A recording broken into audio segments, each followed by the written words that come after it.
پھر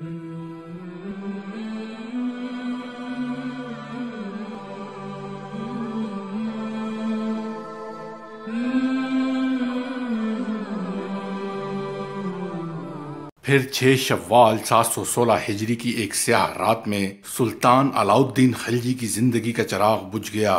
نمک حرام ملک کافور، جسے سلطان علاؤالدین خلجی نے محبوبیت کے درجے تک پہنچا دیا تھا اور جس کے عشق میں سلطان نے اپنی دنیا اور آخرت برباد کر لی تھی، اسی ہندو زادے نے اپنے آقائے نعمت کو زہر دے کر ہلاک کر دیا۔ علاؤالدین کی موت کے بعد تاریخ ہند نے ایک اور خوفناک کروٹ لی۔ حصول اقتدار کے لیے بڑے شرمناک کھیل کھیلے گئے، بڑا خون بہایا گیا اور بڑی بڑی رسوائیاں ہوئیں۔ ملک کافور نے سلطان علاؤالدین کے دونوں بیٹوں خضر خان اور شادی خان کو اندھا کر کے قید خانے میں ڈلوا دیا۔ سلطان کے سب سے چھوٹے بیٹے شہاب الدین، جس کی عمر 6 سال تھی، اسے تخت شاہی پر بٹھا دیا گیا اور خود ملک کافور نائب السلطنت بن بیٹھا۔ اب وہ ہندو زادہ جس نے اپنے مکروہ چہرے پر اسلام کی نقاب چڑھا رکھی تھی، علاؤالدین کے چوتھے بیٹے قطب الدین مبارک شاہ کے تعاقب میں تھا کہ اسے قتل کر دے اور پھر ہندوستان کا مطلق العنان فرما روا بن جائے۔ پھر وقت نے ایک اور عجیب کروٹ لی۔ مبارک شاہ کے بدترین دشمن ملک کافور کو اسی کے آدمیوں نے ہلاک کر دیا اور تاج شاہی اس شخص کے سر پر جگمگانے لگا جو بظاہر اپنی زندگی سے مایوس ہو چکا تھا اور جس کی ذاتی حیثیت ہوا کے دوش پر اڑتے ہوئے ایک حقیر تنکے سے زیادہ نہیں تھی۔ راجکمار مہندر ہردیو کسی ہندو حکمراں کے خاندان سے تھا اور حضرت نظام الدین اولیاء سے بے پناہ عقیدت رکھتا تھا۔ بعد میں اس نے اسلام قبول کر لیا۔ بعد میں محبوب الہی نے اس کا نام احمد ایاز رکھ دیا۔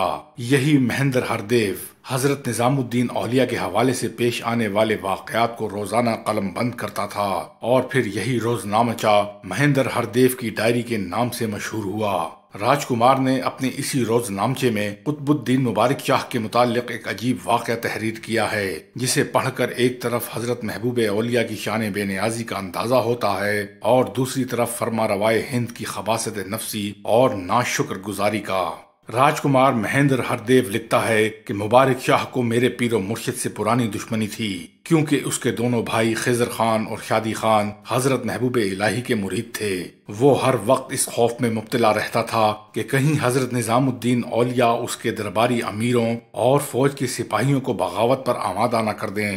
اس لیے مبارک شاہ نے اپنے ایک قاصد کے ذریعے حضرت نظام الدین اولیاء کو حکم دیا، شیخ نظام الدین، میں چاہتا ہوں کہ تم کسی تاخیر کے بغیر دہلی چھوڑ کر کہیں دور چلے جاؤ۔ اس شہر میں تمہارا قیام میری سلطنت کے لیے مستقل خطرہ ہے۔ حضرت محبوب الہی نے سلطان کے قاصد کو مخاطب کرتے ہوئے فرمایا، میں ایک گوشہ نشین فقیر ہوں اور اس فقیر کو اپنے مالک کی رضا حاصل کرنے کے سوا کسی دوسری شے کی طلب نہیں۔ مبارک شاہ پر حضرت نظام الدین اولیاء کے جواب کا ذرہ برابر اثر نہیں ہوا۔ فرما روائے ہند کے دل و دماغ کی کدورت بڑھتی گئی، یہاں تک کہ وہ سر دربار حضرت محبوب الہی کی شان میں گستاخیاں کرنے لگا۔ پھر ایک دن مبارک شاہ اچانک بیمار ہو گیا۔ بد کرداری کے سبب اسے ایسی کئی بیماریاں لاحق ہو گئی تھیں جنہیں وہ طبیبوں کے سامنے ظاہر کرتے ہوئے بھی شرماتا تھا۔ انہی خفیہ بیماریوں کے سبب والی ہندوستان کا پیشاب بند ہو گیا۔ مجبوراً مبارک شاہ نے طبیبان خاص کو اپنی خلوت میں طلب کیا، مگر وہ ماہر طبیب بھی اپنے آقا کو اس تکلیف سے نجات نہ دلا سکے۔ مختصر یہ کہ اسی حالت میں 3 روز گزر گئے۔ مبارک شاہ تکلیف کی شدت سے اس قدر چیختا تھا کہ قصر 1000 ستون کے در و دیوار تک گونجنے لگتے۔ آخر شاہی طبیبوں نے مبارک شاہ کی ماں بی بی مالک سے صاف صاف کہہ دیا کہ سلطان کی زندگی کو شدید خطرہ لاحق ہے۔ اگر 1-2 دن میں یہ تکلیف رفع نہ ہوئی تو پھر کچھ بھی نہیں ہو سکتا۔ بی بی مالک نے فوری طور پر شیخ نجم الدین سے رجوع کیا اور دعاؤں کی طلبگار ہوئی۔ عام طور پر مشہور ہے کہ شیخ نجم الدین کی دعاؤں سے مبارک شاہ کو اقتدار حاصل ہوا تھا، اس لیے بی بی مالک پر یقین تھی کہ اس مشکل وقت میں بھی شیخ نجم الدین کی روحانی امداد مبارک شاہ کے کام آئے گی، مگر قدرت کو کچھ اور ہی منظور تھا۔ شیخ نجم الدین کی دعائیں بھی بے اثر رہیں۔ بیٹے کی بیماری نے بی بی مالک کی نیندیں اڑا دیں۔ اسی دوران ایک شاہی خدمتگار نے اپنی جان کی امان مانگتے ہوئے عرض کیا، سلطان معظم حضرت نظام الدین اولیاء کی شان میں گستاخیاں کرتے رہتے ہیں، کہیں یہ بیماری اسی بے ادبی کا نتیجہ نہ ہو۔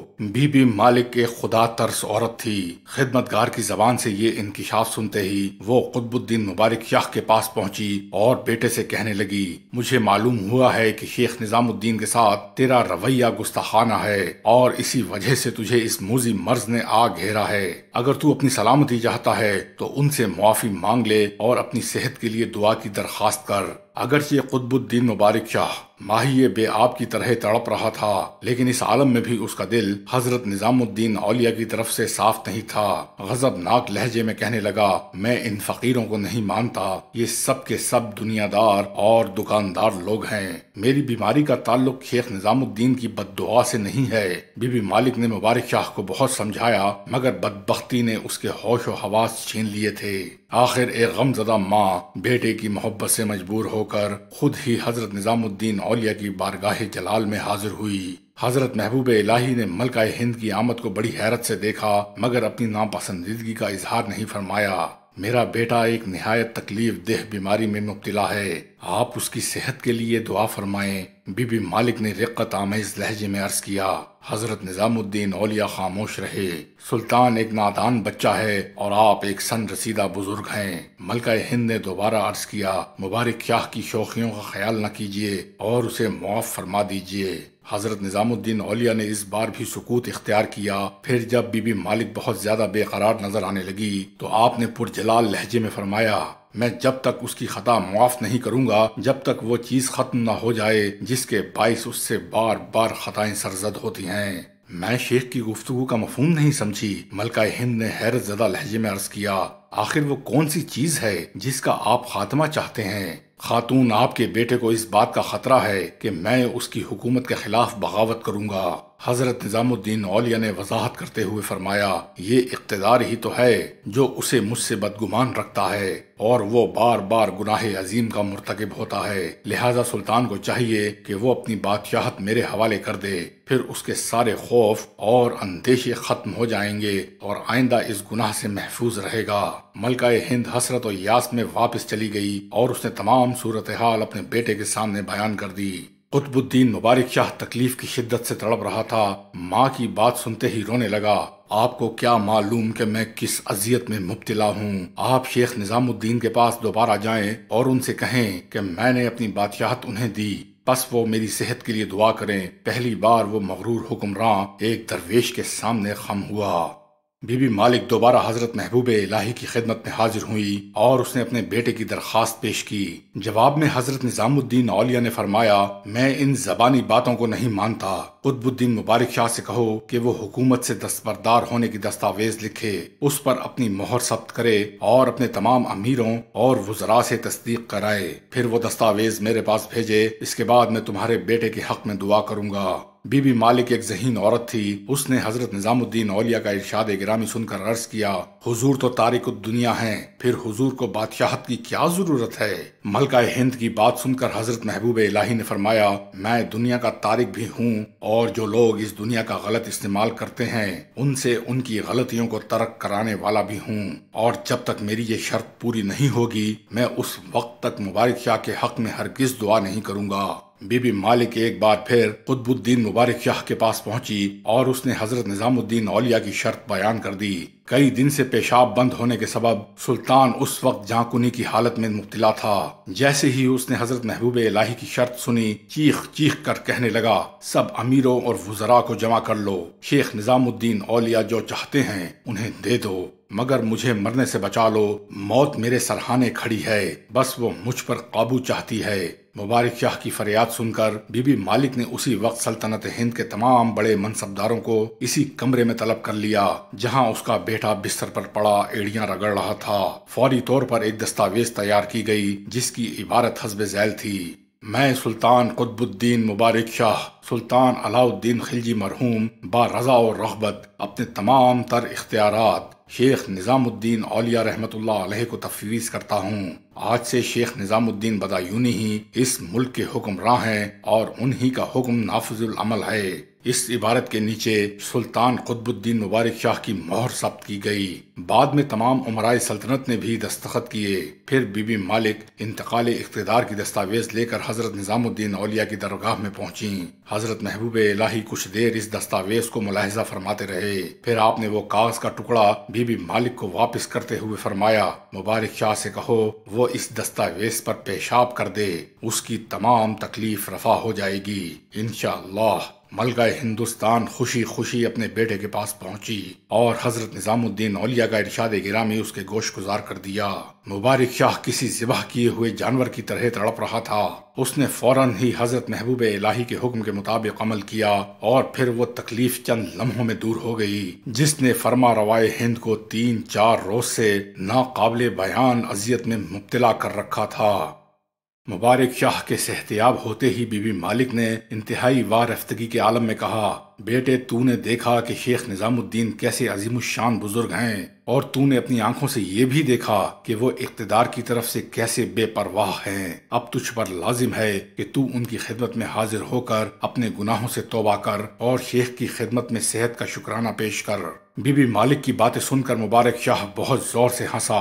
اس کے قہقہوں میں ریاکاری کا عنصر شامل تھا۔ مادر گرامی، آپ شہنشاہوں کی حکمت عملی کو نہیں سمجھ سکتی۔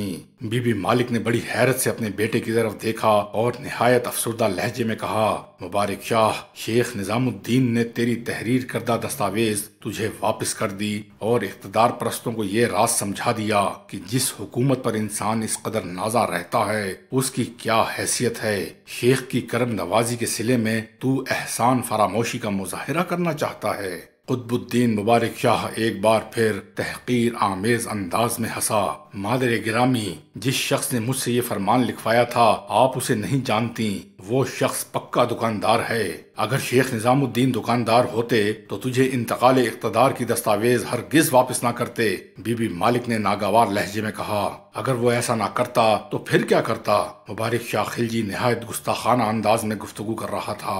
اس نے مجھ سے چال چلی اور میں نے اس سے چال چلی، اور پھر میری چال کامیاب رہی کہ میں شہنشاہ ہوں اور اس سے زیادہ ذہین ہوں۔ میں نے جو دستاویز لکھی تھی بظاہر وہ مکمل تھی، مگر اس کے کسی کام نہیں آ سکتی تھی۔ مجبوراً اس نے مجھے واپس کر دی۔ مجھے تجھ سے یہ امید نہیں تھی مبارک شاہ۔ بی بی مالک نے انتہائی تلخ لہجے میں کہا، یہ کھلی احسان فراموشی ہے۔ کیسی احسان فراموشی؟ سلطان مبارک شاہ بھڑک اٹھا، تو شیخ نظام کی دعا سے صحت یاب ہوا ہے، اس لیے تجھ پر فرض ہے کہ تو شیخ کی خانقاہ میں حاضر ہو کر ان کا شکریہ ادا کرے۔ بی بی مالک نے ایک بار پھر اپنے بیٹے کو سمجھایا، ان دکانداروں کی دعا اور بد دعا سے کچھ نہیں ہوتا۔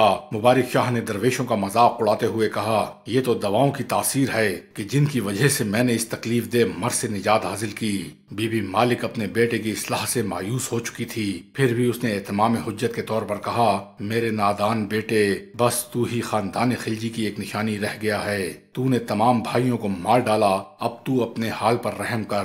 واضح رہے کہ ملک کافور نے خضر خان اور شادی خان کو اندھا کرا کر قید خانے میں ڈلوا دیا تھا، مگر جب مبارک شاہ خلجی برسر اقتدار آیا تو اس نے خضر خان، شادی خان اور اپنے سب سے چھوٹے بھائی شہاب الدین عمر کو قتل کروا دیا۔